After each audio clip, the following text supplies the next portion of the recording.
Meus amados irmãos, boa noite. Boa noite, Célia. Boa noite, Marquinhos. Boa noite, Maria. Os irmãos que vão se achegando. Josué, boa noite. Você aí que passou o seu dia de acordo com uma rotina que temos vivido.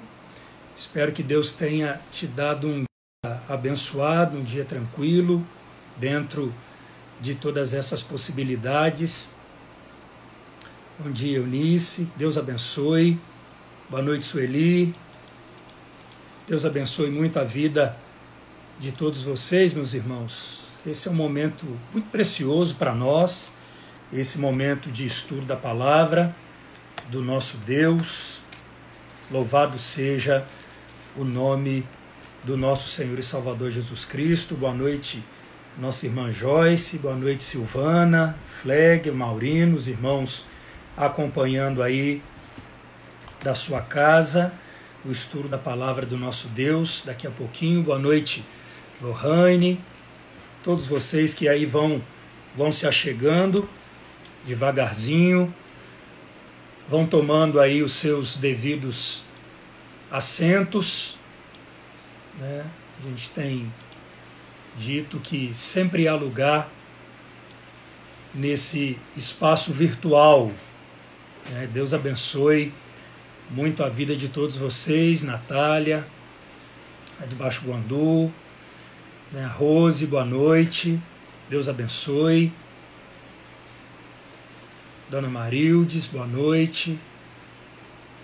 Vão convidando, irmãos, aí espalhando o convite para os seus amigos, para os seus familiares. Vamos dando o nosso joinha, também aí no vídeo. Vamos encher de likes. Quanto mais likes nós dermos no vídeo, nas postagens, melhor será a nossa recepção aí pelo Facebook, tá certo? Boa noite, Marcinha, todo mundo aí na sua casa, Sandro, os meninos, todos os irmãos se achegando nesse momento. Nós louvamos ao Senhor pela vida de todos vocês, por esse tempo precioso. Boa noite, Miriam, Marquinhos, seu Luizinho, Dona Celita, todos aí em volta do telefone celular nos acompanhando. Deus abençoe a vida de vocês. Um prazer enorme poder compartilhar desse tempo, desse momento com vocês, mesmo à distância. Presbítero Márcio também, Paulo, os meninos, se achegando. Muito bom. Deus abençoe muito a vida de todos vocês nesse instante. Nós estamos, irmãos, digitando, mas você fica tranquilo, tá? Eu desvio meu olhar aqui, mas estou aí conectado com os irmãos. Nós queremos, irmãos, agradecer a você por essa participação. Gostaríamos que mais irmãos estivessem aí conectados conosco para juntos ouvirmos a voz do nosso Deus e aprendermos mais da palavra do nosso Senhor e Salvador Jesus Cristo. Eu já estou aqui preparando um cântico para nós começarmos orando ao Senhor, ouvindo um cântico enquanto os demais irmãos vão chegando. Maurício, boa noite, Maurício. Deus te abençoe. Seja bem-vindo aqui à nossa sala de estudos, de estudos bíblicos. Deus seja louvado por esse espaço. Fábio, Luciana, Conceição, Diácono Silas, Diácono Geórgio, graça e paz a todos os irmãos. Deus abençoe a sua vida, Deus abençoe sua casa, Deus abençoe a sua família, no nome de Jesus. Nós vamos aqui, irmãos, buscar uma canção,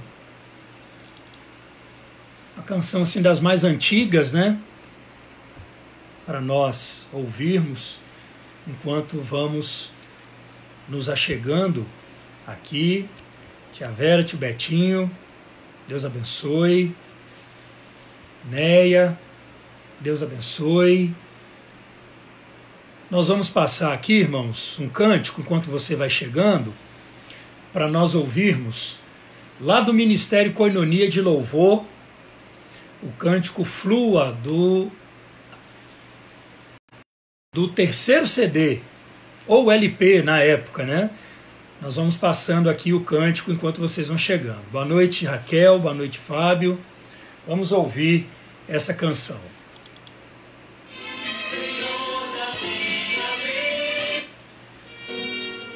Começando.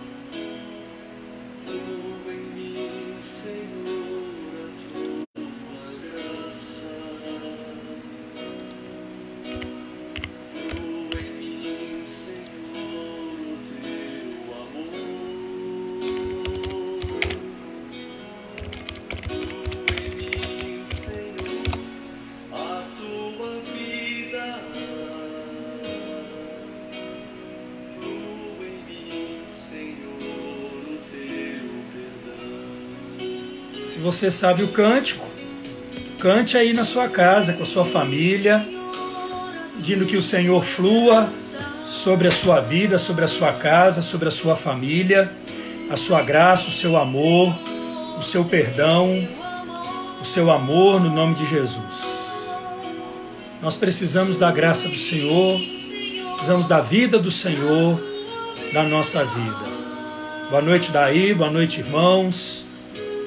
Jesus abençoe a vida de cada um de vocês. Vamos adorar o Senhor.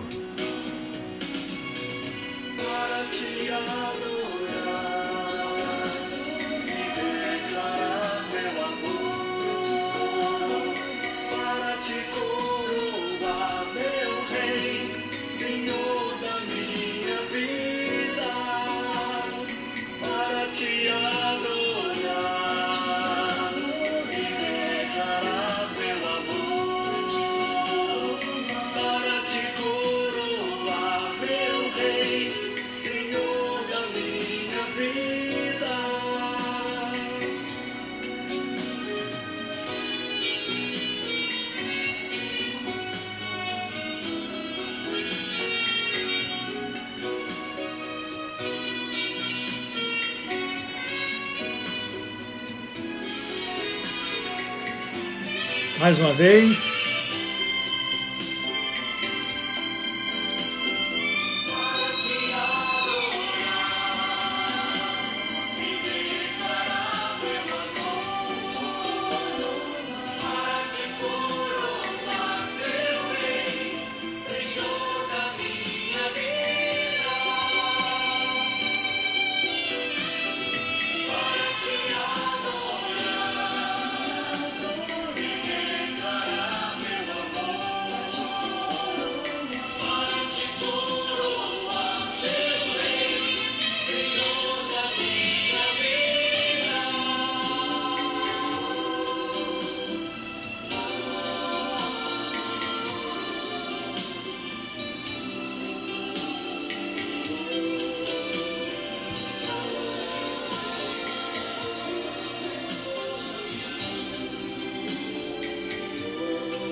Muito bem, meus irmãos. No final a gente passa mais uma canção. Boa noite, presbítero Leonardo, dona Sônia, dona Eva.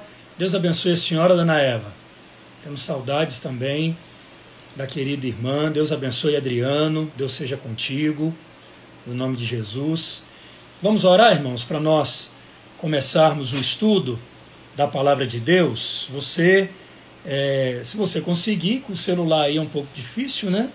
Mas mandar aí um convitinho para um familiar seu, para um amigo, né? Poder nos acompanhar, né? Tenho certeza que será um instrumento de bênção para a vida dessas pessoas. Vamos orar, feche os seus olhos aí, né, se você puder, vamos falar com o nosso Deus. Ó Pai, em nome de Jesus, nós te bendizemos o nome nesta noite. E como nós, ó Deus, ouvimos a canção, e também, ó Deus, muito de nós aí cantamos no nosso próprio, ó Deus, recôndito do lar, nós queremos adorar o Senhor e queremos, ó Deus, rogar que sobre a nossa vida flua o teu amor, flua a tua vida e flua o teu perdão.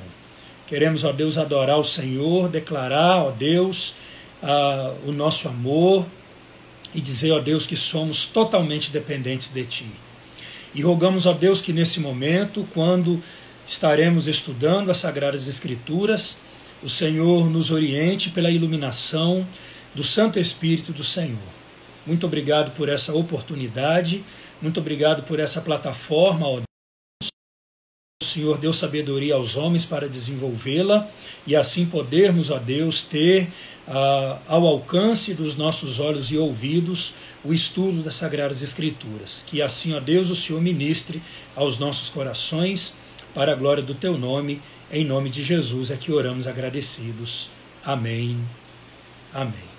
Mais uma vez nós damos as boas-vindas aos irmãos que estão conosco, presentes, mesmo que ausentes, né, mas presentes conosco nessa live. Minha amiga e irmã Marcelane, diretamente de Cuiabá. Deus abençoe, Marcelane, saudade de você. Nosso abraço aqui, meu, da Luciana, do Enzo, para você, tá, minha irmã? Deus abençoe, você é muito querida por nós, tá? Deus abençoe muito a vida de todos os irmãos aí da nossa querida Igreja Presbiteriana de Cuiabá.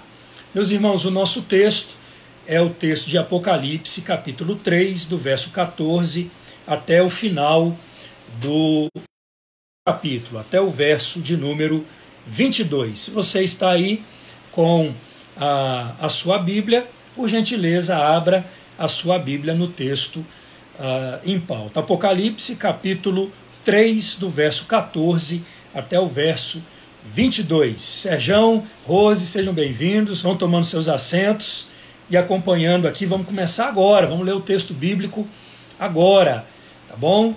Para o nosso estudo. Apocalipse, capítulo 3, do verso 14 ao verso 22, carta à igreja em Laodiceia. Essas coisas diz o Amém, a testemunha fiel e verdadeira, o princípio da criação de Deus. Conheço as tuas obras, que nem és frio nem quente. Quem dera fosses frio ou quente. Assim, porque és morno e nem és quente, nem frio, estou a ponto de vomitar-te da minha boca. Pois dizes, estou rico e abastado, e não preciso de coisa alguma. E nem sabes que tu és infeliz, miserável, pobre, cego e nu. Aconselho-te que de mim compres ouro refinado pelo fogo, para te enriqueceres, vestiduras brancas para te vestires, a fim de que não seja manifesta a vergonha da tua nudez, e colírio para ungires os olhos, a fim de que vejas. Eu repreendo e disciplino a quantos amo. Sê, pois, zeloso e arrepende-te. Eis que estou à porta e bato. Se alguém ouvir a minha voz e abrir a porta, entrarei em sua casa e cearei com ele e ele comigo. Ao vencedor, dar-lhe-ei sentar-se comigo no meu trono, assim como também eu venci e me sentei com meu Pai no seu trono. Quem tem ouvidos, ouça o que o Espírito diz às igrejas. Amém. Essa é a palavra do nosso Deus. Luciana, por gentileza, minha querida, traz um copo de água aqui, porque eu esqueci de trazer. está me acompanhando aí no quarto, se puder trazer, eu te agradeço. Meus amados irmãos, vocês que chegaram agora, a Neide, Deus abençoe. Marcelana, é só aguardar um pouquinho que volta aqui. Tá normal, é só aguardar um pouquinho, às vezes dá um pico na internet aí devido ao grande trânsito de muitas pessoas fazendo live, mas se travar, irmãos, você que me acompanha, aguarda aí só um pouquinho que em poucos segundos o vídeo retoma, tá bom? Pode sair e retornar, né, que o vídeo estará ali também rodando à sua disposição. Tá bom? Nós estamos estudando desde a quarta-feira passada essa carta que o Senhor Jesus enviou à igreja de Laodiceia. Obrigado. Bem.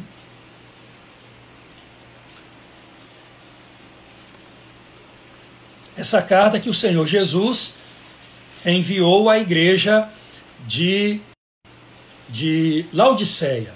A cidade de Laodiceia era uma cidade, como nós vimos aqui, uma cidade muito rica, uma cidade muito próspera, e a prosperidade da cidade, ela se expandia em vários aspectos, né, comerciais. Era uma cidade onde havia muitos bancos, é uma cidade que o governo tornou ali como sede núcleo judicial, era uma cidade onde o comércio de confecção, a indústria e comércio de confecções também era muito forte, né, com destaque para a produção da lã negra, que ali, né, era confeccionada e exportada.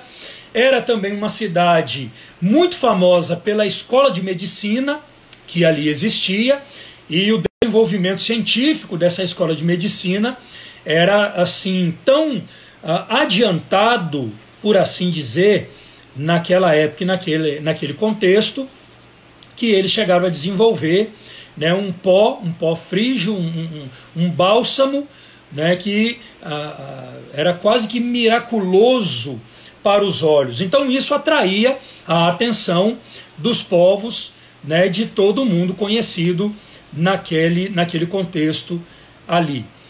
Outra coisa foi que o governo fez com que as principais estradas, né, do governo passassem por ali. Então, Laodiceia estava no centro desses cruzamentos de estradas que ligavam norte e sul, leste a oeste. Então a cidade prosperou grandemente, né, por causa desses fatores e alguns outros. Então, ali naquela cidade, as pessoas eram muito autossuficientes por causa do seu poder aquisitivo. Então, os membros da igreja, a igreja ali era composta, tudo indica também, de pessoas ricas, de pessoas de posses, e essa filosofia da população acompanhou também os membros da igreja, que se tornaram crentes arrogantes, crentes mornos, crentes que não confiavam em Deus, mas confiavam no seu próprio poder, especialmente no tocante ao poder aquisitivo, ao poder monetário. Vimos aqui que a cidade recebeu esse nome por causa de Antíoco II, né, que conquistou a cidade e deu esse nome em homenagem à sua esposa, que se chamava Laodice.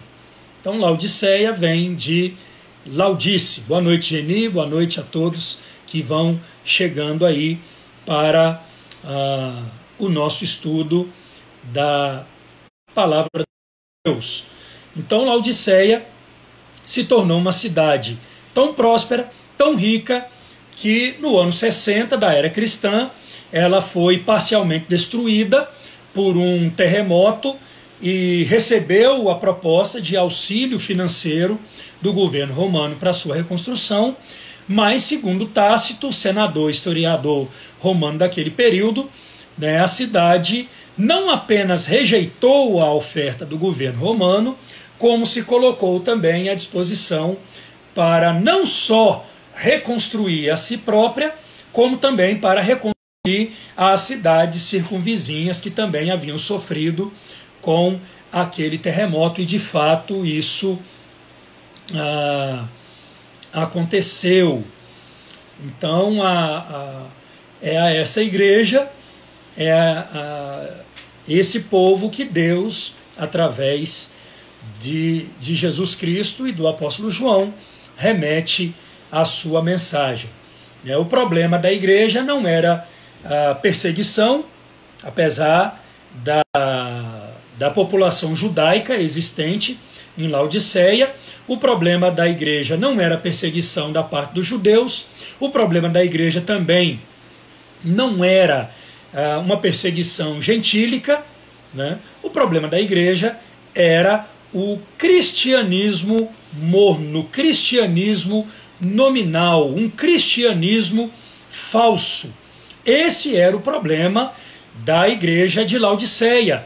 Um cristianismo completamente desprovido de vida, um cristianismo desprovido de relacionamento verdadeiro com o Senhor. Simon Kistemaker diz, né, o seguinte: a igreja se acomodara a outras religiões, refestelava-se nas riquezas materiais, estava contente em viver uma vida de calmaria e em impor as reivindicações de Cristo.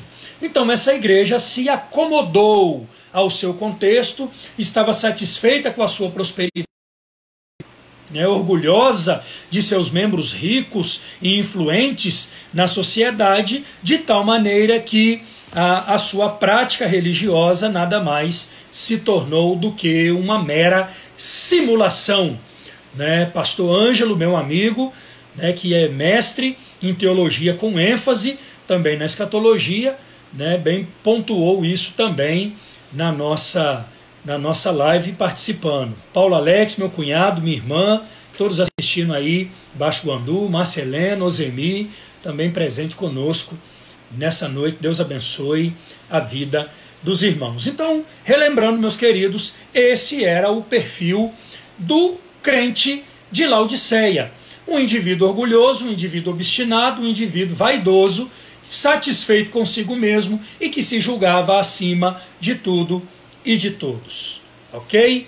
Então é a essa igreja que Jesus envia a sua carta, dizendo que ele era o Amém, que ele conhecia todas as coisas, que ele não apenas tinha a igreja em suas mãos, mas ele passeava no meio da igreja, e que, como sendo o Amém, o seu testemunho era verdadeiro, fidedigno, a despeito da mentira que o povo da cidade e também da igreja vivia. Ele então manda essa palavra, que é uma palavra familiar, que é o final de uma oração, de uma doxologia, expressão, confirmação de que eles haviam entendido e ouvido. Então, o amém é sempre uma afirmação. Me lembrei aqui na oportunidade do meu professor lá no IBEL, o reverendo Deuel, lá do sul de Minas Gerais, de Itajubá, que dizia e insistia sempre nisso. Amém não é interrogativo, não é pergunta. Amém é afirmação. Nós temos um vício de linguagem muito comum, no meio evangélico, quando nós falamos assim: amém, abramos a nossa Bíblia em tal texto, amém, vamos cantar o hino tal, amém. Então o amém não é pergunta, o amém é afirmação, é confirmação de algo, é uma resposta fidedigna a um testemunho igualmente fiel. Então Jesus se apresenta como também sendo essa testemunha fiel, essa testemunha verdadeira, acima dos deuses estranhos adorados em Laodiceia e acima do testemunho mentiroso que os cristãos daquela localidade estavam afirmando. A mensagem à igreja, irmãos de Laodiceia, portanto, é um chamado ao despertamento espiritual. Cristo chamou aquela igreja a um despertamento espiritual e ele igualmente chama a igreja no decurso da sua história a um despertamento espiritual. Nós somos convocados pelo Senhor a um despertamento espiritual. Como que Jesus faz esse chamado? Nós vimos aqui semana passada, eu estou recapitulando para você e dizendo para você que não veio na semana passada. Após uma análise profunda acerca da situação espiritual da igreja, Jesus então convoca a igreja a esse concerto, a esse despertamento espiritual. Então ele faz 2 veementes protestos contra a igreja. Quais são esses protestos? Primeiro, ele protesta contra a falta de fervor da igreja, verso 15 e 16. E ali ele traz aquela referência às águas que corriam na cidade de Laodiceia, que eram águas mornas. Laodiceia estava entre Colossos e Herápolis. Em Colossos haviam fontes de águas frias, águas puras, águas próprias para o consumo, para se beber. Essa água fria então trazia refrigério e saciava a sede daqueles que a consumiam. Eles, em contrapartida, possuía fontes de águas quentes, e a cidade era procurada pelas pessoas para se banhar naquelas águas termais, que eram águas medicinais, como acontece em algumas cidades do nosso país, no sul de Minas Gerais, em Caldas Novas, Goiás, em Mato Grosso, lá em Cuiabá. Também tem uma região, né, na Serra, que tem águas quentes, termais. Então Herápolis era procurada pelas pessoas por causa dessa água que era que tinha propriedades medicinais. A água que chegava em Laodiceia, que vinha de Herápolis, chegava ali morna. Então essa água ela tinha uma quantidade elevada de carbonato de cálcio. Então era uma água saloba. Nós chamamos no interior, né, de água saloba, uma água que quando nós colocamos na boca o desejo é de vomitar. Não é uma água boa para o consumo. Então essa água morna, a boca, além da mornidão, por assim dizer, ela também tinha um gosto ruim.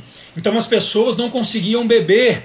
Então ela não trazia o frescor da água de Colossos e ela não trazia a medicina oferecida pela água de Herápolis. Então Jesus diz que uma água como aquela, ela provocava náusea nas pessoas e igualmente provocava a fé daquele povo, era nauseante ao paladar do Senhor Jesus. Então Jesus diz que a água da cidade era um item comparativo com a vida da igreja.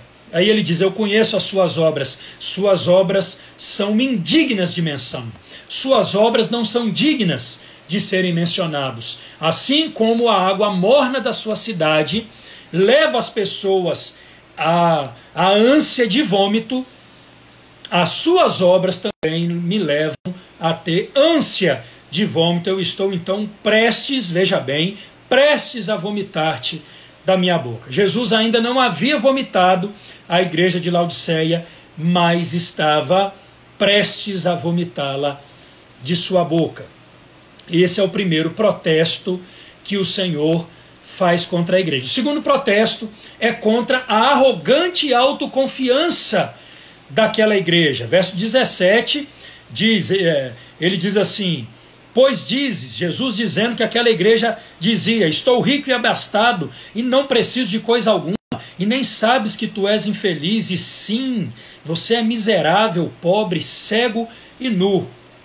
Então a igreja, como toda cidade, se vangloriava de suas posses e dizia: eu sou rico, eu tenho poder, eu tenho bens, eu estou abastado, eu não preciso de coisa alguma. Eu me lembro de que quando eu era seminarista, eu ouvi o testemunho de um missionário que ele na Espanha, e ele disse que quando ele chegou na Espanha, em Madrid, né, ele começou então a evangelizar os espanhóis, evangelizar as pessoas ali naquele país.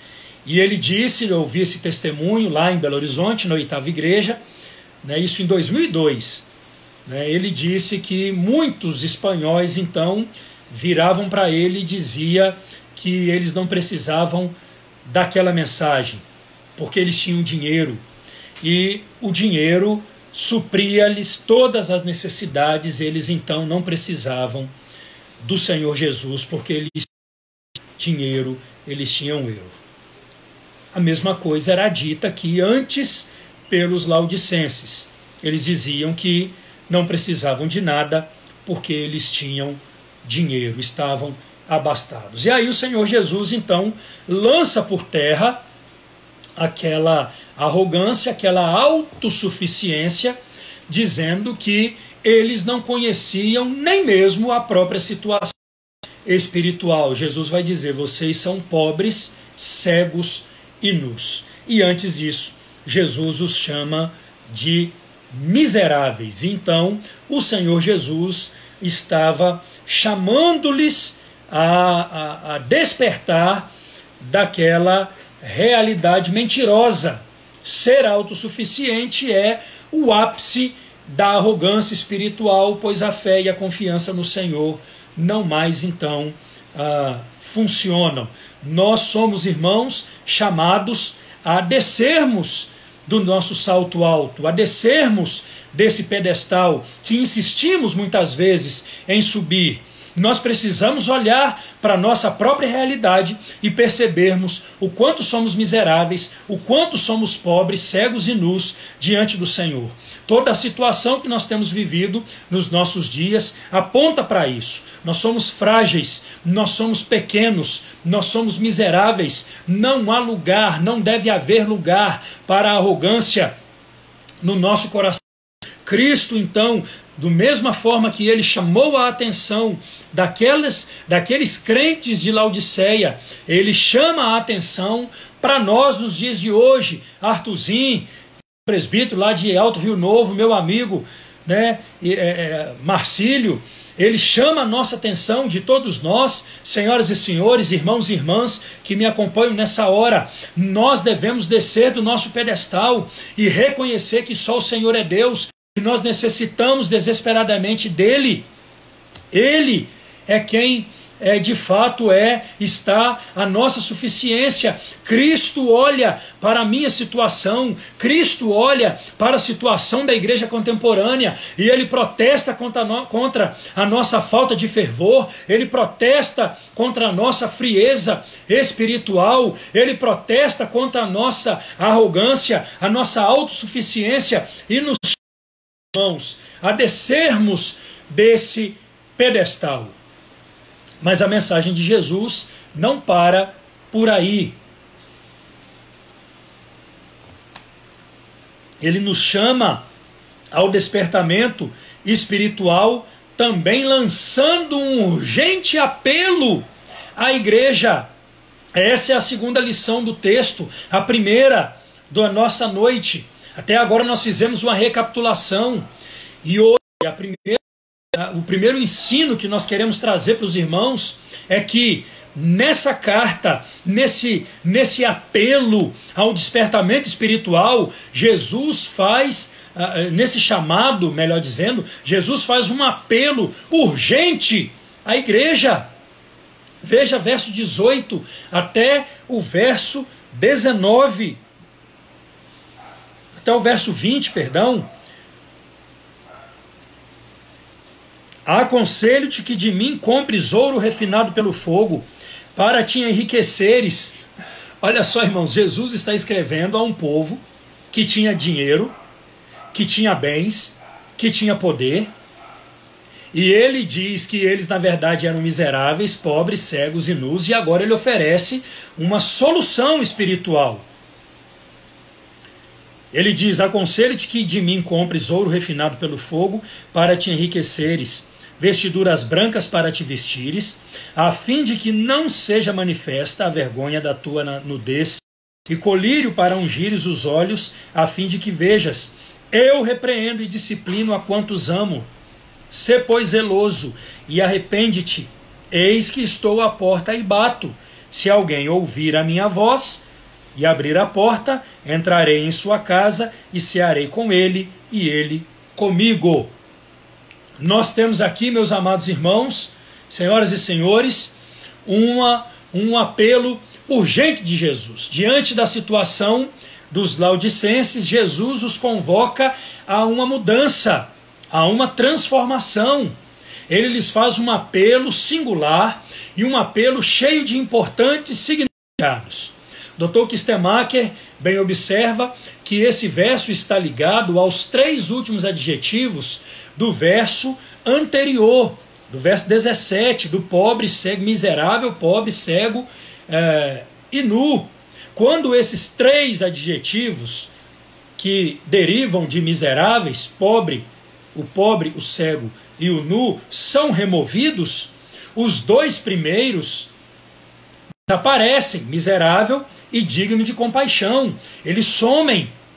Além disso, esses 3 adjetivos evidenciam todas as bênçãos de que o crente necessita para a sua salvação, que são redenção, justificação e santificação. Redenção, justificação e santificação. Diferente, exatamente, Josué de Esmirna, que era pobre, Jesus chama de rica.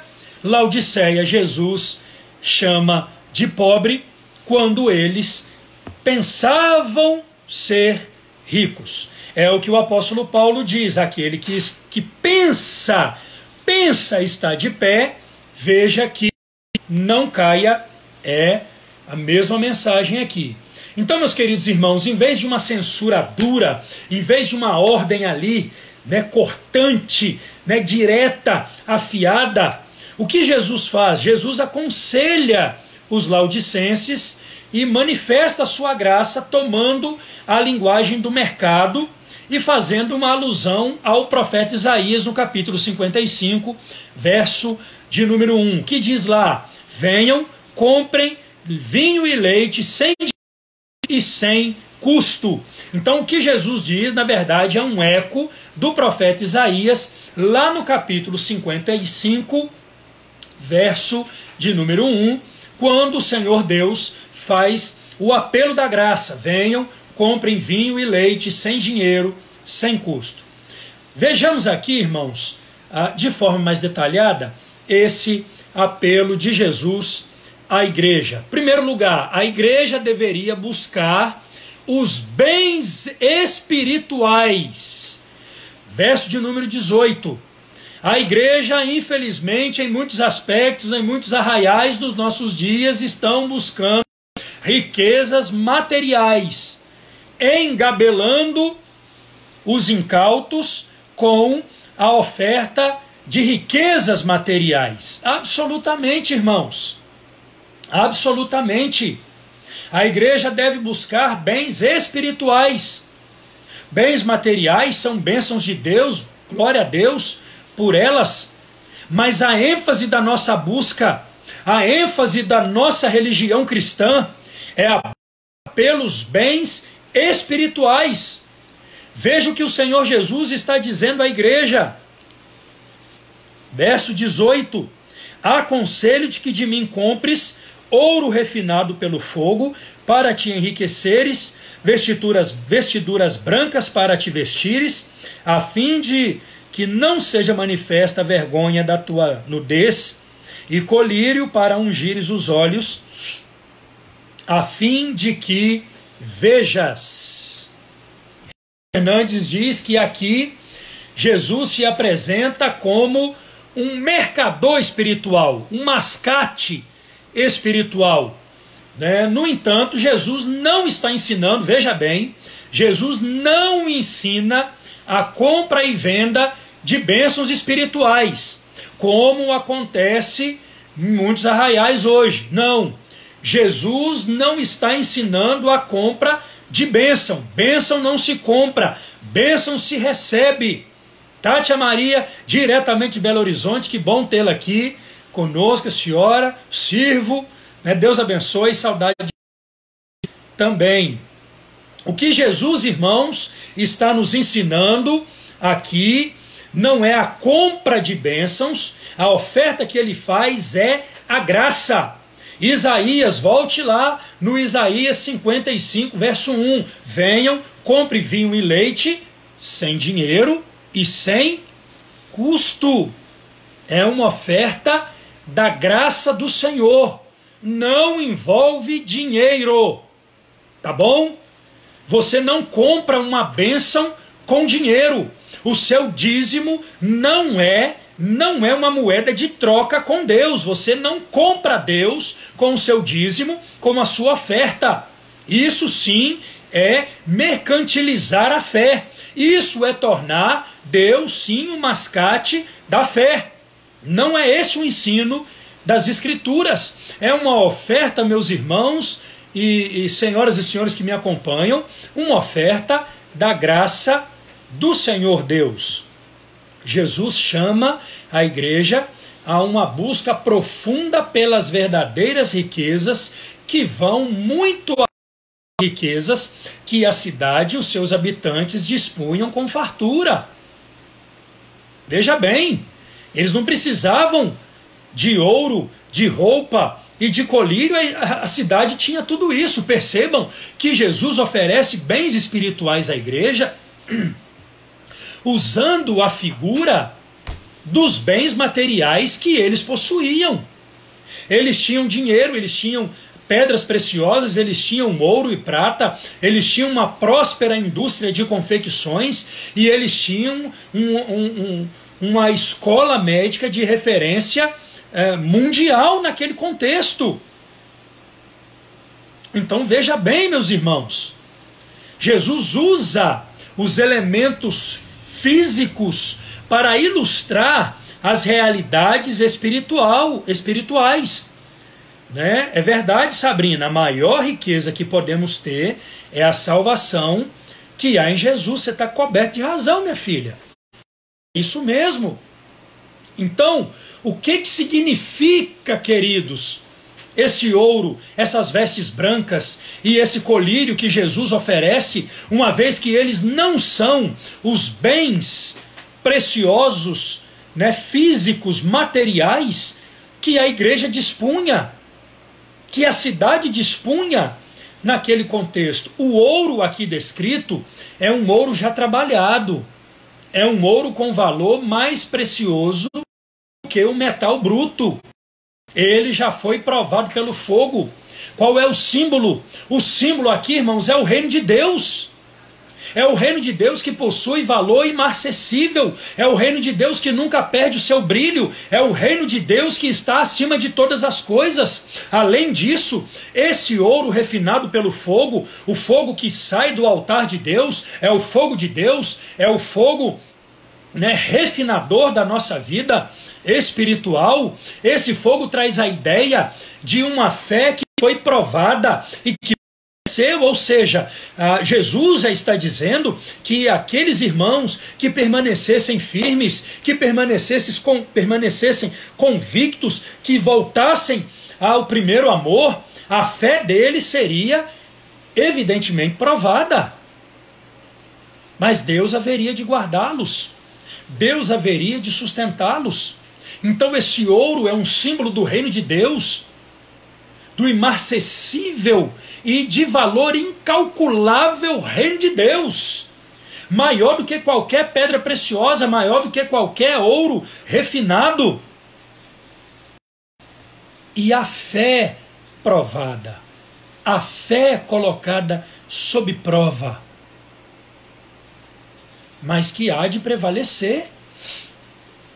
As vestes brancas, o significado é que a igreja precisava cobrir a sua nudez com a santidade e pureza diante de Deus.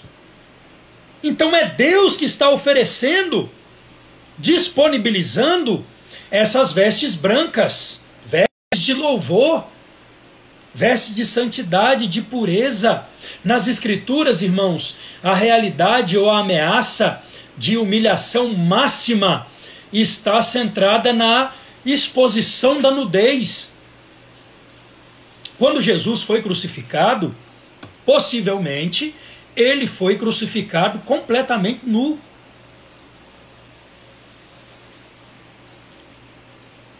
Porque era assim que os condenados à crucificação morriam. Eles assumiam o máximo da humilhação. A morte de cruz era a pior de todas as mortes, a pior de todas as condenações. E para então que aquele suplício fosse o mais doloroso e o mais humilhante possível, os condenados eram despidos de suas vestiduras. A Bíblia diz que quando chegaram ao Gólgota, os soldados romanos despiram o Senhor Jesus e lançaram sorte sobre as suas vestes. Então a nudez, ela traz essa ideia do ápice, do máximo da humilhação. Venha sofrer. Portanto, as vestes brancas são o traje escatológico dos santos, e com elas os crentes jamais serão eternamente expostos à vergonha. Cristo há de cobrir as nossas vergonhas com vestes brancas, com o traje escatológico da sua graça. A Bíblia diz que aqueles que se reúnem ao redor do trono do Senhor, tanto os anciãos, tanto os seres viventes, quanto a multidão dos redimidos, eles estão com vestiduras brancas, adorando o Cordeiro em total santidade. Bendito seja o nome do Senhor. Então ele está dizendo: venham e comprem sem dinheiro, comprem sem valor algum, pela graça, comprem o ouro, o mais refinado de todos eles, o reino de Deus, que é o mais precioso bem que temos, vestes brancas para cobrir as vergonhas, a nudez, né? O máximo. Cristo nos cobre com vestes de louvor, com vestes brancas, que a despeito de serem alvejadas pelo rubro sangue do Cordeiro, elas permanecem brancas, elas permanecem puras, elas permanecem alvas como a alva neve, como a alva lã, diante do Senhor. Meus amados irmãos, senhoras e senhores, a santidade com a qual Ele nos santifica, bendito seja o nome do Senhor. E por fim, irmãos, ele traz para nós a figura do colírio. O colírio simbolizava a cura da cegueira espiritual da igreja. Laodiceia era famosa pelo colírio, que era fabricado pela escola de medicina, pela ciência médica da cidade. Mas esse colírio, ele era apenas para os olhos físicos. Sim, ó, os nossos olhos físicos. Mas o que Jesus oferece, Maia, é um colírio que traz para nós a cura para a cegueira espiritual. Com o colírio que Jesus provê, os laodicenses seriam capazes de ver os seus próprios pecados à luz das Sagradas Escrituras e andar com Jesus, que é a luz do mundo. Ele diz: eu sou a luz do mundo. Então, se o colírio físico traz para nós uma melhora para os nossos olhos espirituais, e eu tenho um colírio meu que fica, né, por aqui, está bem ali, né, e que eu deveria usar, mas não uso, né, esqueço. Como esse colírio físico ajuda os nossos olhos físicos, o colírio espiritual de Jesus, muito mais. Muito mais.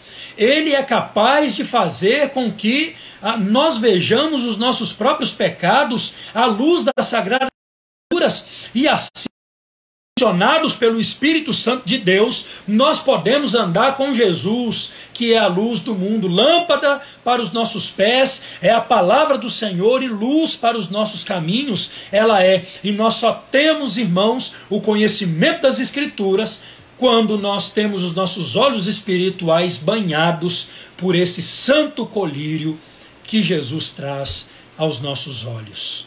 A igreja era pobre, mas Cristo lhe oferece ouro. Faltava roupa, ela estava nua, mas Cristo lhe oferece vestes brancas, vestes de louvor. Ela estava cega, mas Cristo lhe oferece cura. Cristo, o Senhor, irmãos, oferece assim. O significado disso tudo é a inteireza da nossa salvação. A nossa salvação em Cristo é completa. Ele não nos salva pela metade. Ele não salva apenas partes da nossa vida. Ele fragmenta a nossa bênção. A nossa bênção é completa. Ele pode enriquecer nossa pobreza. Ele pode vestir nossa nudez. Ele pode curar nossa cegueira. Em Cristo Jesus nós temos salvação integral, salvação completa, plena paz, plena alegria e gozo no Espírito Santo. É isso que Jesus quer trazer para a sua vida. É isso que Jesus quer trazer para o seu lar. É esse apelo que Jesus faz a mim e a você, como igreja, como crentes individuais, a nossa igreja, de forma geral. Ele chama a isso, meus irmãos. Ele nos chama a um conserto, a buscar os seus bens espirituais. E ele nos chama também, no verso 19, a zelo e ao arrependimento. A igreja deveria buscar ser zelosa e se arrepender dos seus pecados. Veja o que diz aí o verso 19. Eu repreendo e disciplino a quantos amo. Sê, pois, zeloso. Sê, pois, zeloso e arrepende-te. Apesar da frigidez espiritual, Cristo amava a igreja de Laodiceia. Cristo sempre nos ama, meus irmãos. Mesmo quando nós nos portamos com indiferença, Cristo nos ama. Nos ama. Ele não desiste da igreja. Ele chama a igreja a uma mudança, a ser zelosa, a se arrepender a despeito de tudo. Ele insiste em seu amor. A disciplina precede.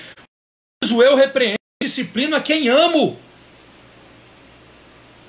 Nenhum pai consciente, estou aqui me referindo a pai consciente ou mãe, né, e zeloso e zelosa, castiga o filho sem antes o avisar. Não é verdade? E mais de uma vez. Como que nós agimos? Menino, pare com isso, senão vou te dar um castigo. Vou te dar uma vara, ou duas, ou 3, se precisar. Vou te deixar sem televisão, vou te deixar sem videogame, vou te colocar de joelho, enfim, sei lá qual é o castigo que você pratica na sua disciplina doméstica. Mas antes disso, geralmente nós avisamos. Jesus avisa antes, porque a disciplina precede o juízo. O aviso vem antes do exercício. Então o Dr. William Hendricks, ele diz assim: há algo mais maravilhoso em toda a Bíblia do que isso, que a essa gente morna, com que o Senhor está tão desgostoso a ponto de vomitá-los de sua boca, ele se dirija com essas palavras: eu repreendo e disciplino a quantos amo, sê pois zeloso, arrepende-te, eis que estou à porta e bato. Será que há algo, irmãos, mais maravilhoso do que isso? Que bênção! Jesus declara que a razão da disciplina não é ira, mas é amor. É por amor que ele oferece à igreja uma oportunidade de recomeço. Isso está lá em Provérbios 3, 12 e Hebreus capítulo 12, verso de número 7. A base da disciplina é o amor, porque ele ama, ele disciplina, porque ama, nos chama ao zelo e arrependimento, porque nos ama, nos dá a oportunidade de recomeçar, porque nos ama e está disposto a nos perdoar. Graças a Deus por isso. Nosso Deus é um Deus de amor, de graça e de misericórdia. O arrependimento precede o ser zeloso. É lógico, nós somos zelosos porque nos arrependemos, e aí a ficha cai, preciso ser zeloso. Mas Kistemaker afirma que a mente oriental não estava interessada em conceitos, né? Estava interessada, melhor dizendo, em conceitos e não em análise. Então Jesus diz aos crentes que começassem a ser zelosos em relação a Ele, com um sentimento que gerasse fervor espiritual. Zelo é um componente indispensável de amor a Deus. Se você ama a Deus, você será zeloso. Romanos capítulo 12, verso de número 11 diz isso. Zelo, não sejais remissos. Sede fervorosos de espírito, servindo ao Senhor. Zelo significa amar a Deus. No grego, irmãos, o ser zeloso é um mandamento no tempo presente. Quando nós olhamos o tempo verbal aqui do grego, nós vemos que ser zeloso é um mandamento no tempo presente. Qual é o significado do presente no grego do Novo Testamento? Conta para a continuidade, ou seja, eu devo ser zeloso agora e continuar sendo zeloso no decurso de toda a minha vida cristã. A minha vida está pautada em ser zeloso. A minha vida deve se pautar numa vida de zelo santo ao Senhor. Já a ordem para o arrependimento nos aponta aqui para uma ação definitiva. Definitiva. Diz aqui, ser, pois, zeloso, o tempo verbal, aqui a voz é ativa, é auristo, mas é ativo. Eu devo continuar sendo, e o arrepende-te aqui nos aponta para um auristo definitivo. Me dá a ideia também de que o arrependimento não é apenas algo pontual, mas também contínuo, mas aponta aqui uma ênfase aqui numa atitude definitiva. Em que sentido? Quando Jesus diz assim, arrependa-te, ou seja, os laodicenses e eu e você devemos parar o que nós estamos fazendo de errado, dar meia volta e seguir o caminho oposto agora de forma definitiva e continuarmos seguindo pelo caminho oposto. Deu para entender? É essa a vontade de Deus. Esse arrependimento consistia lá numa renúncia à indiferença e ao cristianismo de aparências. Ou seja, Jesus está dizendo assim, arrependa-te, largue esse cristianismo de aparência, largue esse movimento, largue esse cristianismo mentiroso que vocês estão vivendo, dê meia volta, 180 graus, e volte agora por um caminho oposto a esse que vocês estão vivendo, e nesse caminho oposto permaneça. Nesse caminho de zelo, nesse caminho de amor, nesse caminho de dedicação, siga por ele. Permaneça nele.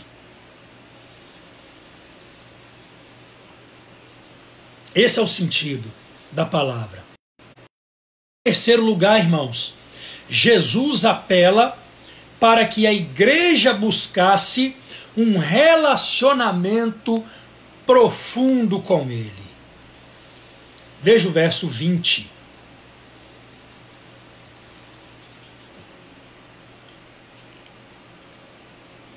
Eis que estou à porta e bato.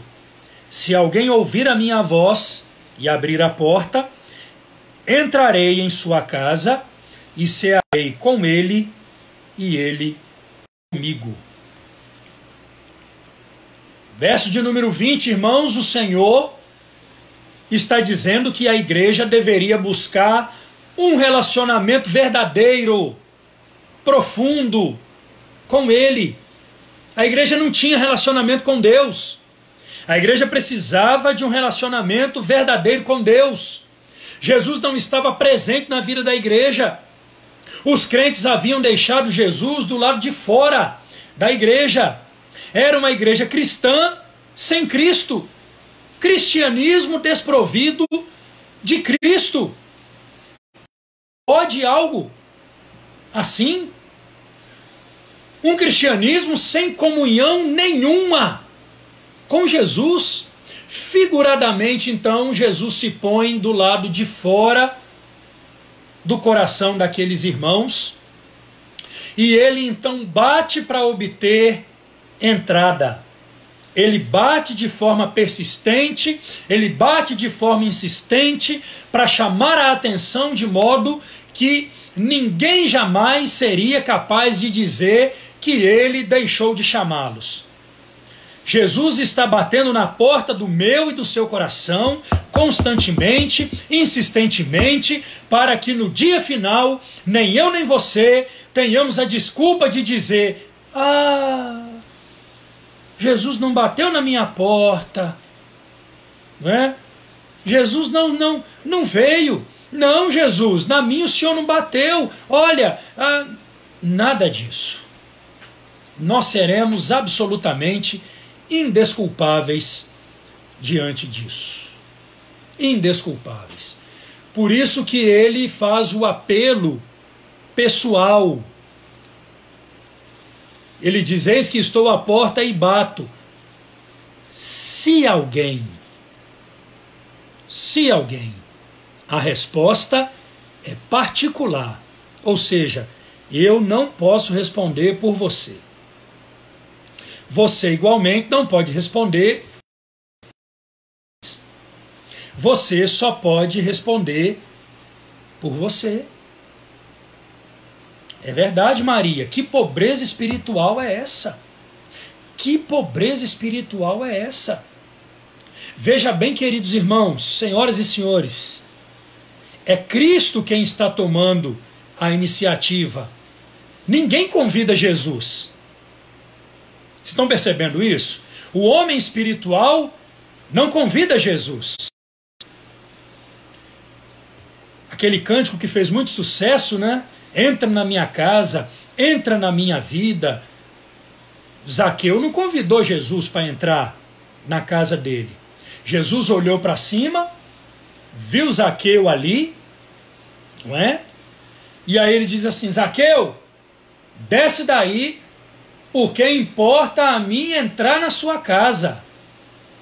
Foi Jesus quem se prontificou a entrar na casa de Zaqueu. E sim, irmãos, Zaqueu prontamente ouviu, desceu e abriu a sua casa para Jesus entrar. Que bênção! Zaqueu entendeu. O convite é feito por Jesus. Ele que se prontifica. O convite que ele faz é para um relacionamento pessoal com ele. Jesus não só bate na porta, mas ele também chama o pecador. Eis que estou à porta, bato e chamo. Ele está chamando. Como nós cantamos, né? Vem já. Alma cansada, vem já. Manso e suave é Jesus convidando. Chama, ó pecador, vem. Cristo chama o pecador, Cristo salva o pecador. No entanto, meus irmãos, o chamado de Cristo aguarda uma resposta da parte deste pecador. Por isso que ele diz: se alguém ouvir a sua voz e abrir, eu entrarei. Então quem ouvir a voz do Senhor, como Zaqueu ouviu, ele vai entrar. Jesus não arromba portas, tá? Jesus não é o Ariete. Lembra do desenho do He-Man? Tinha lá um personagem chamado Ariete, e ele dava assim 3 pulinhos e pulava e dava uma cabeçada nas portas, e ele arrombava as portas e quebrava as pedras, fazendo o papel exatamente do Ariete, que era um artefato medieval, um tronco, né, uma usada para exatamente derrubar portas, muros e barreiras. Jesus não é ariete. Jesus não vai sair por aí derrubando portas, dando cabeçada em portas, dando chute em portas. Não, senhor. Jesus nos chama com amor gracioso. Vem já, alma cansada, vem já. Manso e suave é Jesus convidando. Chama, ó pecador, vem. Chama por ti e por mim. Ele chama. Há uma ênfase aqui também, queridos irmãos, na responsabilidade de, ouvindo, ir à porta e atender a quem está procurando acesso. Há essa ênfase aqui. O Senhor abriu o coração de Lídia, Atos capítulo 16, verso 14. Mas aqui, irmãos, ele aguarda a ação do proprietário da casa. É a questão da ação divina e da responsabilidade humana, que nós afirmamos tanto uma quanto a outra, mas é Deus que está chamando, é Deus que está batendo, é Deus quem está chamando o pecador a vir. E nós sabemos que é Ele quem move o coração desse pecador para ir até a porta, abrir e recebê-lo. A questão da ação divina e da responsabilidade do homem. Quando alguém abre, finalmente entra e convida para a ceia. Olha só, irmãos, que maravilha que é isso! Cristo entra dentro da nossa casa, mas Ele que é o anfitrião. Nós não somos os anfitriões, não. Cristo é o anfitrião. Aquele cântico antigo, né? Quando eu cheguei aqui, meu Senhor já estava. Vocês se lembram, né? Quando eu cheguei aqui, meu Senhor já estava. Tem uma parte no cântico que diz assim, né? No refrão: a mesa está posta e não falta nada. Quando eu cheguei aqui, meu Senhor já estava. A mesa já está posta, irmãos. Jesus é o nosso anfitrião. O que diz o verso, o que diz o Salmo 23, preparas-me uma mesa na presença dos meus adversários. É Cristo quem nos prepara a mesa. Vem cear, o mestre chama, vem cear, diz um cântico antigo. Cristo é quem nos chama, Ele é o anfitrião.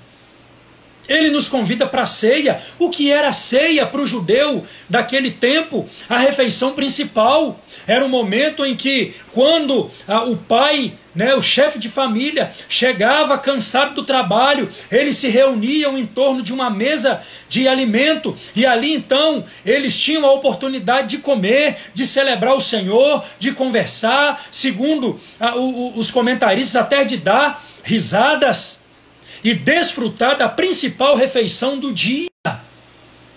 E para o judeu, irmãos, a refeição significa a intimidade real, significa a aliança. Então veja bem, Jesus entra na nossa casa, no nosso coração, Ele é o anfitrião, Ele toma a iniciativa, Ele nos move a abrir a porta e Ele prepara a mesa farta, na presença dos adversários. Quando nós chegamos, o nosso Senhor já está, o coral de anjos cantando. Que bênção, irmãos, que alegria! Saber que somos recepcionados pelo Senhor e que somos convidados por Ele a termos essa audiência, essa íntima refeição. Que glória, que bênção. O alguém também indica que o apelo ao arrependimento é amplo, é inclusivo, ou seja, não está fadado apenas aos crentes de Laodiceia, não. Mas a todos aqueles que vieram pós eles. A profecia é a respeito da igreja em toda a continuidade da história. Diz respeito a mim, diz respeito a você. Louvado seja o nome de Jesus. Jesus não só está em pé junto à porta do coração do pecador e batendo o rei inteiramente, mas ele também fala e apela para que ele atenda, e tão logo uma pessoa responda à voz de Jesus, este entra no seu coração e ali ele faz morada. E ali ele o purifica. João 10, verso 3, João 18, 37. É João o autor humano dessa carta. A teologia joanina está interligada no Apocalipse, nas suas cartas pastorais e também no seu evangelho gracioso. Que bênção, irmãos! Como a Escritura está devidamente amarrada nesse sentido, e como nós somos fortalecidos na nossa fé e na nossa esperança em Cristo nosso Senhor, quando nós nos debruçamos diante da palavra de Deus e somos ministrados pelo Senhor. Mesmo através da tela do nosso aparelho celular, do nosso computador ou da nossa TV, Jesus está no controle absoluto. A ênfase da sentença está nele. É ele quem bate, é ele quem fala, é ele quem chama, é ele quem entra no coração, é ele quem prepara o alimento, é ele quem arma a mesa para nós nos assentarmos com ele. Nós temos, irmãos, que simplesmente dizer sim, Senhor, sim, ao ouvirmos a sua voz, como nós cantamos também, né? Ao ouvir tua voz. Pensam demais, irmãos. Que maravilha, não dá vontade de sair desse verso. Ele fala da união com Cristo, ele fala do caminhar diário com Cristo. Embora essa passagem, né, também traz a interpretação acerca da celebração da ceia do Senhor e das bodas do Cordeiro, né, quando do seu regresso, especialmente aqui quando nós vamos ao verso 21, a teologia apocalíptica aqui complementar no verso 21, o texto traz uma ênfase na comunhão com Cristo. Na nossa vida com Deus, na minha vida com Deus e na sua vida com Deus. Nós somos chamados, queridos irmãos, a uma vida de comunhão com Cristo. Em todas essas faces, esse apelo traz a suficiência de Cristo para satisfazer todas as nossas necessidades.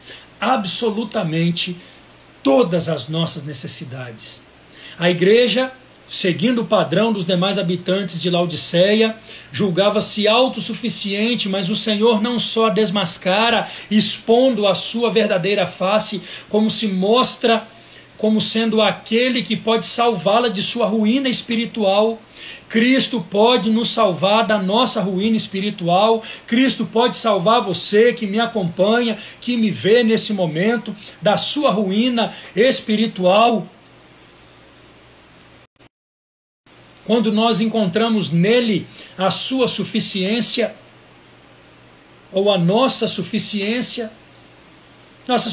não está em bens materiais, mas em Cristo Senhor.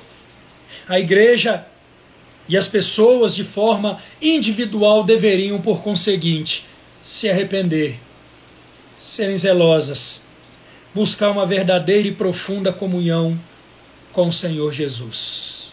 Que bênção, irmãos, que bênção.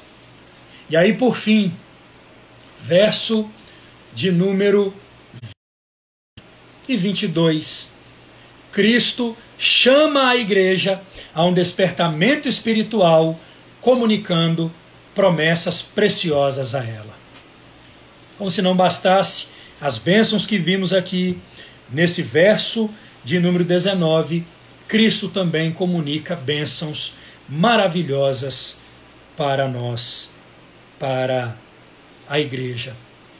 Assim como faz as outras 6 igrejas, Jesus faz uma promessa grandiosa para a igreja de Laodiceia.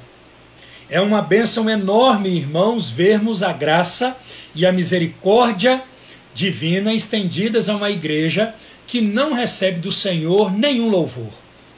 Porém, uma vez arrependidos, aqueles crentes haveriam de vencer e se sentariam no trono do Pai com ele. Mateus 19, 28, Lucas 22, 28 a 30 diz assim o texto. Verso 21. Ao vencedor dar-lhe-ei sentar-se comigo no meu trono, assim como também eu venci e me sentei com meu Pai no seu trono. Quem tem ouvidos, ouça o que o Espírito diz às igrejas. A mensagem, irmãos, aqui passada e endossada por outros textos bíblicos é que os crentes glorificados desfrutam da honra e do dever de julgar as 12 tribos de Israel, o mundo inteiro e os anjos. É, pastor? Sim. Mateus 19, 28, Lucas 22, 30, 1 Coríntios 6, 2 e 3. E a Bíblia nos diz que os crentes governarão com Cristo por toda a eternidade. Toda a eternidade. 2 Timóteo 2, 12, Apocalipse 5, 10, 24 e 6 e 22, 5. Jesus também torna ao seu sofrimento a sua morte e ressurreição, quando ele diz que ele também venceu, que ele tomou assento no trono, à mão direita do Pai, conforme Hebreus capítulo 1, verso 3, Hebreus 8, 1, Hebreus 12, 2, Marcos 16, 19, Efésios 1, 20. Cristo diz assim: eu venci, vocês também podem vencer. Nós, meus amados irmãos em Cristo, somos mais do que vencedores. Nós também vencemos. Se permanecermos firmes, fiéis, se nos arrependermos, se abrirmos o nosso coração ao chamado do Senhor, Ele nos ouvirá, Ele abrirá as portas também, Ele ceará conosco e nós também cearemos com Ele, e nós nos assentaremos com Ele ao trono do Senhor por toda a eternidade. Não obstante, a diferença que é Cristo como mediador realizou sua obra em nosso lugar, irmãos, e recebeu a honra de tomar assento junto ao Pai e nos prepara um lugar para estarmos eternamente com Ele. Cristo recebeu essa honra. A diferença é que Ele recebeu como mediador, que Ele realizou a obra no nosso lugar. Agora Ele nos promete estarmos junto dEle, estarmos na presença dEle. Isso será de fato uma glória, será maravilhoso, será algo esplendoroso para todos nós. Cristo promete a glória, a plenitude da riqueza espiritual. Quando Cristo entra em nossa casa, nós recebemos as riquezas do reino, recebemos vestes brancas de justiça e temos nossos olhos completamente abertos, irmãos. Assim como Cristo participa do trono do Pai, nós também participaremos do trono de Cristo. E eu quero encerrar dizendo que muitas vezes nós, como igreja e como crentes individuais, temos agido como a igreja de Laodiceia, indiferentes e acomodados com o nosso cristianismo. De fachada, diga-se de passagem.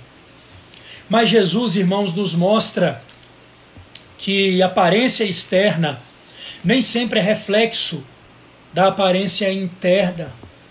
A igreja de Laodiceia foi confrontada com isso.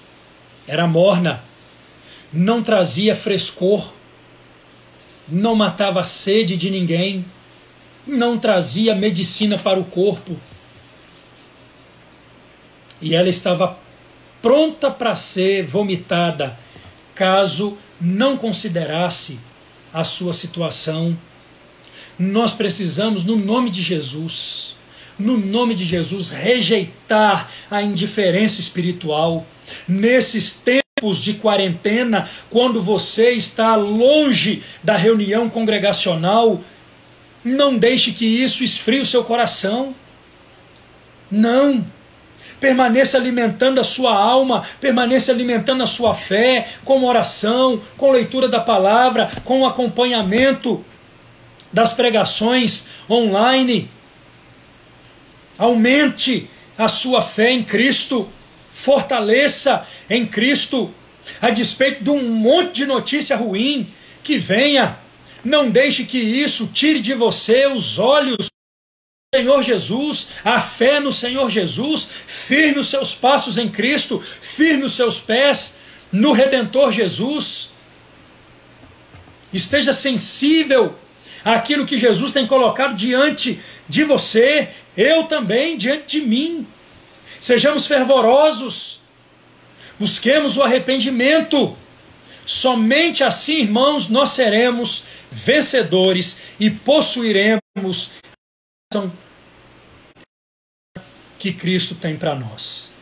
Que Ele nos ajude, que o Senhor, pela sua infinita graça, pela sua misericórdia, nos ajude. Nós somos, através dessa carta, chamados, irmãos, ao despertamento espiritual. Cristo nos chama ao despertamento espiritual. Ele nos chama de que maneira? Depois de analisar a situação espiritual da igreja, ele protesta contra a nossa falta de fervor. Sejamos fervorosos. Ele protesta contra a nossa arrogante autossuficiência. Dependamos, irmãos, do Senhor. Dependa do Senhor. Busque o Senhor. Viva para o Senhor. Ele também, meus irmãos, nos chama ao despertamento espiritual, lançando um urgente apelo sobre a igreja, sobre mim, sobre você, sobre todos nós. Todos nós. A igreja de Laodiceia e a igreja dos nossos dias deve buscar os bens espirituais, não os bens materiais. O ouro, as vestes brancas, o colírio, o ouro verdadeiro, que é o reino de Deus, que é uma fé genuinamente provada e vencedora. Busque esse ouro, busque as vestes brancas, as vestes de louvor, as vestes que nos das nossas vergonhas, do nosso pecado. Busque o colírio espiritual que tira a cegueira espiritual, que nos faz ver os nossos pecados à luz da palavra de Deus e nos faz caminhar pautados nessa palavra bendita. A igreja deveria ser zelosa e buscar o arrependimento. Sejamos zelosos, fervorosos. Busquemos o arrependimento, a mudança, não só de mente, mas de atitudes, no nome de Jesus. A igreja deveria buscar um relacionamento profundo com Deus, um relacionamento profundo com o Senhor. Busquemos, irmãos, um relacionamento verdadeiro, íntimo com Deus. Ele está batendo a porta. Ouçamos o Senhor nos chamar, impulsionados pela sua graça, pela ação do seu Espírito. Abramos a porta do nosso lar, abramos a porta do nosso coração, deixemos Cristo entrar, deixemos que Ele cozinhe na nossa cozinha, deixemos que Ele prepare o alimento espiritual, deixemos que Ele, como mordomo, prepare a mesa para nós, nos assentemos com Ele, cearemos com Ele, e assim nós compartilharemos ali, irmãos, de comunhão profunda e verdadeira com o nosso Deus. Se assim fazermos, queridos, há uma promessa maravilhosa, uma promessa bendita. nós estaremos assentados com Ele no final dessa história, no final da presente era. Ele nos fará assentar com Ele no trono do Senhor, e ali nós julgaremos as nações, julgaremos os anjos, estaremos revestidos de vestes de louvor e adoração. Por toda a eternidade estaremos com Ele. Bendito seja o nome do Senhor. Que o Senhor te abençoe, meu querido irmão, minha querida irmã. Que o Senhor seja contigo. Que o Senhor abençoe. Luciana já bateu o dedo no pulso, é verdade, o horário se estendeu. E ela também se perdeu, está dizendo aqui. Que Deus nos abençoe. Que Deus seja propício a nós, pecadores. Que a Igreja do Senhor Jesus nos nossos dias busque um verdadeiro despertamento espiritual. E que assim, meus irmãos, impulsionados pelo seu Espírito e revestidos da sua graça, sejamos verdadeiramente por Ele abençoados. Que assim seja, no nome de Jesus. Eu quero concluir a nossa live nessa noite, não poderia ser de outra maneira, orando pela sua vida, orando por você, onde você estiver, no nome de Jesus. Feche os seus olhos. Minha oração é para que o Senhor santifique a sua vida, santifique a minha vida, nos favoreça e nos fortaleça como igreja dele. Então ore comigo nessa hora, fortaleça a sua fé em Cristo, no nome de Jesus. Pai querido, nós bendizemos o teu nome nessa noite. Agradecemos-te, ó Deus, pela mensagem da carta à igreja em Laodiceia. Obrigado a Deus, porque nos dias de hoje o Senhor ainda permanece batendo na porta do nosso coração e nos chamando, ó Deus, a uma vida de profundidade, ó Deus, na sua presença, de comunhão verdadeira, de comunhão profunda, de cristianismo eficaz. Que sejamos, ó Deus, despertados pelo Senhor para isso, conduzidos, ó Deus, pelo teu Santo Espírito, a vivermos, ó Pai Santo, uma vida que de fato glorifique e exalte o nome de Jesus, o nosso bendito Redentor. Aplica a tua palavra no nosso coração. Sê conosco, fortalecendo, ó Deus, a nossa fé, a nossa esperança e o nosso amor em Cristo Jesus. Em dias como esses, ó Deus, difíceis, de distanciamento social que vivemos, onde, ó Deus, o pedido para continuarmos, ó Deus, reclusos, aumenta cada vez mais, onde cidades vizinhas nossas têm registrado, ó Deus, números de pessoas aí já confirmadas com esse vírus, onde, ó Deus, somos tomados pelo medo, pela inquietação, pelo desejo de, ao mesmo tempo, de voltarmos às nossas atividades, a permanecermos, ó Deus, reclusos. Dá-nos, ó Deus, equilíbrio, não permita-nos entrar em pânico, permita-nos, ó Deus, sermos fortalecidos pelo Senhor e pela força do seu grandioso poder, permanecermos assim com os olhos voltados para Jesus, autor e consumador da nossa fé, em quem, ó Deus, esperamos e descansamos. Que assim, ó Deus, o Senhor seja conosco, que o Senhor nos abençoe, que o Senhor abençoe a todos os que me acompanham nessa hora, cada lar, ó Deus, nesse momento, cada vida, que o Senhor abençoe, que o Senhor ministre graça. Livra, ó Deus, aqueles que estão constantemente lá fora, em contato com as pessoas, trabalhando, ó Deus, fazendo, ó Deus, aquilo que outros não podem fazer por nós. Que nós sejamos, ó Deus, sempre gratos ao Senhor pela vida desses profissionais e sobre ele rogarmos sempre as suas bênçãos. É a nossa oração, agradecidos no nome de Jesus. Amém. Amém. Meus queridos irmãos, que Deus abençoe a todos. Você é convidado a estar conosco novamente na sexta-feira para realizarmos a nossa live de estudo bíblico. Quero pedir você, irmão, membro da Igreja Presbiteriana. Existe um aplicativo, né, ele é de graça, tanto na Apple Store quanto na Play Store. Você que tem aí aparelho tanto na plataforma de iOS quanto de Android. Eu peço você que baixe um aplicativo chamado Zoom. Talvez você já tenha aí no seu telefone. O que eu quero com o Zoom? Eu não vou fazer as nossas lives pelo Zoom. Não vou, até porque o quadradinho fica muito pequenininho e aí para a gente se ver fica ruim, tá bom?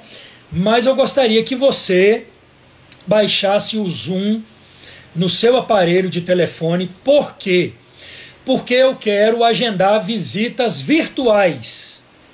O que seria isso? Eu entraria em contato com, no máximo, 3 famílias e entraria ao vivo em determinado horário, combinado com essas 3 famílias da igreja, para fazer uma visita virtual a você e sua família. Rapidinho, de 10 minutos. E ali nós podemos orar com você e com a sua família.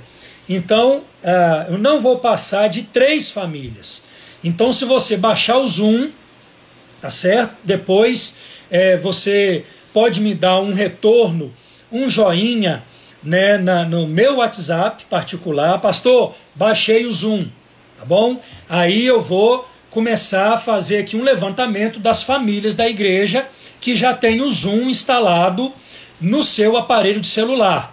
E aí nós vamos fazer visitas virtuais para você, tá bom? Então, ao mesmo tempo, eu vou fazer 3 visitas, tá bom? Ao mesmo tempo. E aí você vai poder me ver, tá? Interagir comigo e com mais 2 famílias da igreja. Então nós seremos 4 famílias conectadas ali ao vivo para lermos um texto bíblico e orarmos com você e com sua família. Tá bom? Nesses dias em que nós somos impossibilitados de visitar pessoalmente, né, nós vamos proceder essa visita virtual na sua casa. Então baixe o Zoom, Z-O-O-M, né, aí no seu aparelho de telefone e depois mande para mim, uma mensagem particular no WhatsApp dizendo: pastor, já tenho o Zoom aqui, já baixei. E aí eu vou as famílias que já têm e vou combinar com você o dia e o horário para nós fazermos a visita virtual. Pena que não dá para tomar o café, né, Maria? Mas aí a gente toma virtual, né? Eu tomo o meu aqui e vocês tomam o seu aí, tá bom? E aí nós vamos combinar o horário para que nós 4, aqui a minha família e mais 3 famílias, possam ter um momento, né, de acompanhar. E nós 4 vamos nos ver. Quando eu digo nós 4, nossas 4 famílias irão se ver, compartilhar algum pedido de oração, lermos um texto da Escritura e orarmos juntos. Tá bom? Podemos fazer isso já a partir de amanhã. Baixe o Zoom e me dê o retorno. Tá bom? Depois você pode compartilhar isso, me ajudando, compartilhando com os demais irmãos, para a gente poder fazer essas visitas virtuais. Ok, meu querido? Que Deus abençoe você, que você tenha uma excelente noite. Lembrando, né, aos irmãos do aviso que está escrito, eu não vou dizer ele aqui, vai nos grupos da igreja e acompanhe aquele importante aviso que eu coloquei lá. Tá bom? Deus abençoe a sua vida. Uma boa noite no nome de Jesus. Amém.